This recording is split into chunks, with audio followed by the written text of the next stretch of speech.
Hello and welcome to my video response for In My Mind. This is a video by Alex Olinkolix. I think that's how you say his last name. He's a teen with Asperger's, and he talks about what it's like having Asperger's, and he has an interesting way of putting things that I've actually never heard before. Anyway, he says that he's like half autistic and half not autistic, being Asperger's. I guess if you look at people who are very severely impacted by autism, it would appear that one with Asperger's is half autistic or half not autistic, or even someone that's higher on the spectrum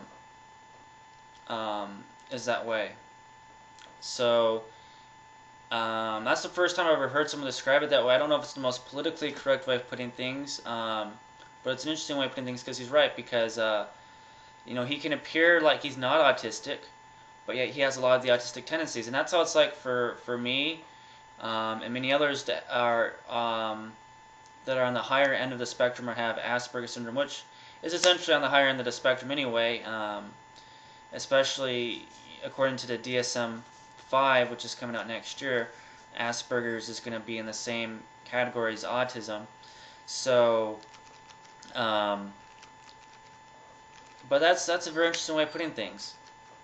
He states that he feels like it's hard for people to understand him because he looks normal, and people can't understand him because he has like somewhat of a maturity of a 16-year-old. At the same time, though, he has some autistic behaviors that make him look like a 6-year-old. One interesting thing I found about his videos is that at times I felt like that these were things that people told him about himself. Like, I almost felt like at times that he was restating what someone else told him, like either his mom or a teacher or a collective of people. And I'm saying this because at times when I first started writing my memoir,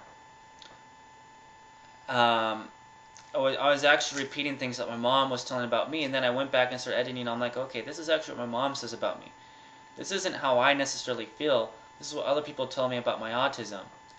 And so through time, I've been able to say, okay, this is what somebody else says, this is how it's really like. And I feel like he has a hard time distinguishing what it's really like and what other people tell him. And I've noticed this issue with a lot of people on the spectrum as well, especially people that are in their in their teen years or mid-20s. When they start getting in their 30s and stuff, they seem to get better at times, especially if they move out of their house and they live on their own, I think. But I've noticed with a lot of people on the autism spectrum, we tend to, I think, repeat what people tell us, what they say we are. Because we say, okay, if someone says this is how we are, we're like, okay, that's how we are. And that's how I felt at first. I'm like, oh, this is what it said. This is how I am. That's how I am. And then, as time went on, I started working on my memoir. I was able to look deeper at myself. I'm like, okay, this isn't exactly how I am. There's more to it than just that. He talks about some of his behaviors. One of the behaviors that I actually don't feel like is that isn't immature or that of a 6-year-old, he says, is watching like SpongeBob and Kim Possible and cartoons. I don't see a problem with watching cartoons. How is that a childlike behavior?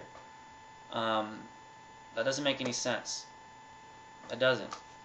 I don't get it. Okay, anyway, he says he has 2 personalities. I don't think those are necessarily the best words to put it. I think what he means to say is that there's an aspect of himself that is interacting with those who are not on autism spectrum, and then there's the aspect of himself that his autism side of things that makes it challenging for him to engage the world. I think that's what he's trying to say. He says that he thinks he has friends, but he's not sure. Yeah, I felt that way most of my life, and it really didn't bother me. He talks about how if there was an antidote to cure Asperger's, he would not take it, because he likes who he is, and I said the same thing. And almost every video I've seen are people I've talked to on the spectrum, at least higher on the spectrum, or of Asperger's syndrome. We have claimed that we do not wish to be cured. And this is a theme that I've noticed throughout, so it's definitely something to take notice of, parents. It talks about how loud noises give him headaches, but not all noises give him headaches, and how some music relaxes him, but others give him headaches. I don't really have this. Well, some noises, not necessarily that it gives me a headache, but it irritates me. I used certain noises in the past would make me violent. It would like trigger something in me, and there'd just be these violent tendencies.